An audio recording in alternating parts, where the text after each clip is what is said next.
पत्ता गोभी की खेती करने के लिए आपको नर्सरी बनाना या जिसको पौधशाला है वो बनाना बहुत जरूरी है। पौधशाले का फायदा क्या होता है कि पौधशाला में जो भी आपके प्लांट बनते हैं वो एक सरीके बन जाते हैं। अभी बहुत सारे किसान भाई जो कि कोकोपीट या ट्रे में बनाते, कुछ ऐसे किसान है जो कि अपने बेड पे जो पारंपरिक पद्धति है उसके साथ ये पौधशाला बनाते। लेकिन दोस्तों 25 दिन का पौधशाला होना बहुत जरूरी है और उसका उम्र ज्यादा भी ना हो और कम भी ना हो, ये भी ध्यान देना बहुत जरूरी। 1 एकड़ में आपको अगर पौधशाला बनानी है तो आपको 10 पैकेट, 10 से 12 पैकेट, जो मोटा मोटी आपको 20 से 22,000 प्लांट प्रति एकड़, इस हिसाब से आपको ये बनाना जरूरी।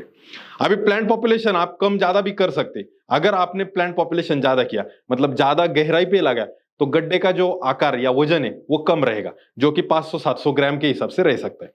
अगर आपने इसको 2 पौधे के बीच में अंतर ज्यादा रखा और कम पौधशाला में आपने ट्रांसप्लांटिंग का निर्णय लिया, तो उस परिस्थिति में गड्ढे का जो वजन या आकार है वो बढ़ सकता है, जो कि 1 किलो तक जाता है। अभी आप कौन से शहर में इसको भेजना चाहते हो, मार्केट का रिक्वायरमेंट क्या है, उस हिसाब से आपको इसका डिसीजन लेना है।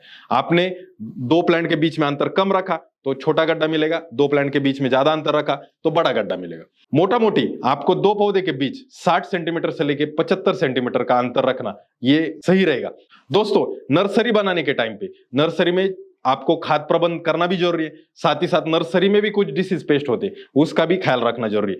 नर्सरी में आपके पौध जब 25 दिन के बन जाते तो उसको ट्रांसप्लांटिंग सही समय पे करना ये बहुत जरूरी होगा, उससे आपका जो उत्पादन है वो अच्छे से अच्छा मिलेगा।